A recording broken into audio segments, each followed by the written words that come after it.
Madame, Monsieur, bonjour, bienvenue dans Chine-France, le journal, votre émission quotidienne d'information sur la Chine. Sans transition, voici les titres de l'actualité.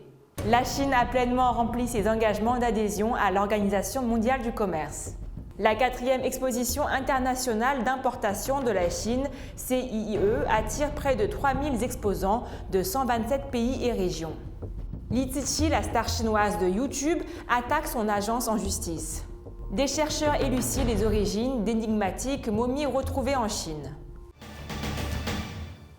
Le ministère chinois du Commerce a tenu mercredi un point de presse sur le 8e examen de la politique commerciale de la Chine par l'Organisation mondiale du commerce, OMS, qui s'est tenu du 20 au 22 octobre. La Chine a pleinement et efficacement rempli ses engagements au sein de l'Organisation mondiale du commerce, OMC, et a obtenu une large reconnaissance de la grande majorité des membres de l'OMC. C'est ce qu'a déclaré jeudi 28 octobre Wang Shouwen, vice-ministre chinois du commerce et représentant adjoint de la Chine au commerce international lors d'une conférence de presse sur le 8e examen de la politique commerciale de la Chine menée par l'OMC du 20 au 22 octobre.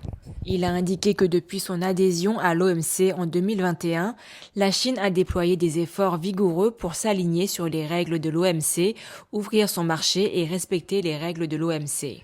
Wang Shouwen a affirmé que la Chine a reçu la pleine reconnaissance du directeur général de l'OMC et de la grande majorité de ses membres.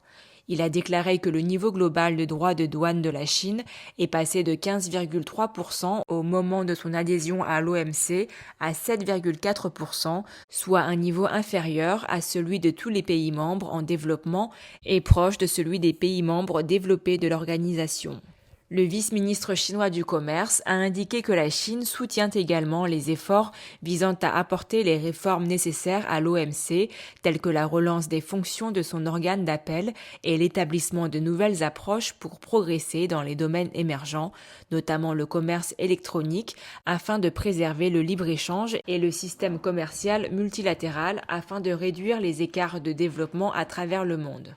La Chine estime que les réformes de l'OMC devraient viser à faciliter l'ouverture des marchés et à promouvoir la croissance, être propice à la sauvegarde du libre-échange et du multilatéralisme et à réduire les écarts de développement, a-t-il déclaré, citant les propos du président chinois Xi Jinping. En tant que fervent soutien et participant proactif du système commercial multilatéral, la Chine a strictement respecté les règles de l'OMC et rempli tous ses engagements, apportant une grande contribution à l'économie mondiale et remportant un large respect, ont affirmé des experts et des chefs d'entreprise. Ils ont également déclaré que la position de la Chine sur les réformes de l'OMC démontrait son soutien indéfectible au multilatéralisme et au développement. Le 28 octobre 2021, les travaux de rénovation du Stade national de Chine, également appelé Nid d'oiseau, où se tiendront les cérémonies d'ouverture et de clôture des Jeux olympiques et paralympiques d'hiver de Pékin 2022, se sont achevés, marquant la fin des travaux dans l'ensemble des lieux de compétition et des autres sites à Pékin. Le 28 octobre, dans la soirée, le nid d'oiseau, le ruban de glace et le cube de glace ont été illuminés ensemble pour la première fois. Près de 3000 entreprises de 127 pays et régions participeront à la 4e édition de l'exposition internationale d'importation de la Chine, CIIE, qui se tiendra du 5 au 10 novembre à Shanghai, a déclaré jeudi l'organisateur. Un total de 58 pays et 3 organisations internationales participeront également à l'exposition nationale en Chine durant cet événement, dont 15 pays feront leur première apparition, a déclaré Sun Chunghai, directeur adjoint du bureau de la CIIE. Grâce à de nouvelles technologies telles que la modélisation 3D et les moteurs virtuels, les visiteurs peuvent se plonger dans la salle d'exposition numérique pour en savoir plus sur les réalisations en matière de développement, les industries compétitives, la culture et le tourisme des pays participants, a déclaré Sun Chunghai. Le nombre de pays participants et d'exposants a tous deux dépassé celui de la 3e CIIE de l'année dernière, a déclaré Sun Chunghai, ajoutant que la zone d'exposition hors ligne a été étendue à plus de 360 000 m². Un grand nombre des plus grandes entreprises mondiales dans divers secteurs tels que l'alimentation, l'automobile, l'ingénierie électrique, les équipements médicaux et les cosmétiques devraient présenter leurs produits et technologies à l'exposition. Li Ziqi, la plus célèbre youtubeuse de Chine, connue pour ses vidéos mettant en scène sa vie à la campagne, attaque son agence en justice concernant la répartition des actions. Explication. Li Ziqi, visage du soft power chinois sur YouTube, a déposé le 25 octobre une plainte contre son agence Weinian concernant la répartition des actions. Est-ce la fin d'une histoire idyllique en raison d'un conflit d'intérêts? Si la jeune femme Li Tiatia de son vrai nom n'a pas précisé publiquement les raisons derrière cette déclaration de guerre judiciaire, la pomme de discorde porterait sur le contrat initial signé en 2016 par les deux parties. Ici, l'enjeu économique est de taille. Le chiffre d'affaires annuel de la marque Li Ziqi Luozifen, soupe de pâte de riz, atteindrait 3 milliards de yuans, soit 400 millions d'euros. Selon le média Shenhuang, sur le papier, Li Ziqi est bénéficiaire majoritaire des produits dérivés de la marque, mais en réalité, elle est totalement écartée des opérations commerciales, alors que l'agence Weinian ne cesse de prendre du galon sur le marché financier.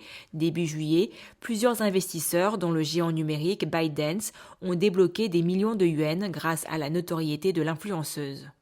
Si Weinian possède 51% des actions de la marque Li Ziqi, la star en revanche n'est pas actionnaire de son agence. Une épineuse situation qui porte préjudice à la blogueuse. Née en 1990 dans le Sichuan, Li Ziqi est devenue célèbre en mettant en scène la pureté et la frugalité de sa vie à la campagne, avant de devenir, forte de son succès, une sorte d'ambassadrice de l'art de vivre à la chinoise.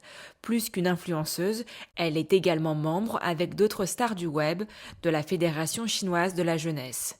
Selon le média chinois 36KR, ByteDance s'est retiré de la liste des investisseurs de Weinian suite à cette polémique. Des chercheurs ont mené une nouvelle étude sur les origines des momies du bassin de Tarim, dans l'ouest de la Chine. Les dépouilles sont tellement bien préservées qu'on peut encore voir les cheveux des défunts, les traits de leur visage et certains de leurs accessoires. Ces momies ont été retrouvées dans les années 1990 dans le bassin de Tarim, dans la région du Xinjiang, à l'ouest de la Chine. Les analyses ont montré que les plus anciennes remontaient jusqu'à 2000 ans avant notre ère. Leur origine, toutefois, restait plus floue. Une hypothèse avançait que les individus descendaient d'une population d'éleveurs de l'âge du bronze ayant migré dans la région depuis la Russie. Une nouvelle étude, publiée la semaine dernière dans la revue Nature, suggère qu'il n'en est rien. Les défunts descendaient bien d'une population locale. Depuis leur découverte il y a 30 ans, les momies du bassin de Tarim intriguaient les spécialistes à bien des égards. Les dépouilles reposaient dans des cercueils en forme de bateau dont l'emplacement était marqué par des poteaux et des sortes de rames. Les défunts sont apparus vêtus de laine, de feutre et de cuir inhabituels pour la région. Certains semblaient avoir les cheveux roux ou blonds et des anthropologues ont indiqué que les visages naturellement momifiés présentaient des traits non asiatiques. D'autres indices ont laissé penser que l'économie de cette communauté reposait sur l'agro-pastoralisme, avec un mélange de bovins, de chèvres, une culture du blé, de l'orge et même de la production de fromage. L'ensemble de ces éléments ont poussé les scientifiques à imaginer que les individus descendaient des Yamnaya, un peuple d'éleveurs de l'âge du bronze, originaire des steppes situées sur les rives de la mer Noire dans le sud de la Russie. D'autres plaçaient leur origine auprès de fermiers originaires du plateau iranien. Pour y voir plus clair, une équipe internationale de chercheurs s'est penchée sur l'ADN d'une trentaine de momies parmi les plus anciennes trouvées dans le bassin du Tarim. Elle s'est aussi intéressée au génome de 5 individus morts entre 3000 et 2800 avant notre ère dans le bassin voisin de Dzugari. Les résultats ont révélé que les défunts sont des descendants directs d'une population appelée Anciens Eurasiatiques du Nord. Cette dernière était répandue au Pléistocène avant de s'éteindre à la fin du dernier âge de glace, il y a environ 10 000 ans, ne laissant que des traces partielles dans les génomes de certaines populations actuelles. Les dépouilles ont été trouvées dans ce qui est aujourd'hui le désert du Taklamakan. C'est d'ailleurs les conditions de cet environnement qui ont conduit à une momification naturelle des défunts. Il y a plus de 2000 ans, cependant, la région n'était pas la même. Les chercheurs pensent qu'il existait des rivières dont dépendait la population. Les sites archéologiques locaux ont d'ailleurs livré des restes de filets de pêche et le fait que les défunts étaient inhumés dans des cercueils en forme de bateau pourrait symboliser l'importance que les cours d'eau avaient dans le quotidien de ce groupe. Il est ainsi possible que l'assèchement de ces rivières ait joué un rôle dans la disparition de cette culture. C'est la fin de votre journal. Merci à tous de l'avoir suivi.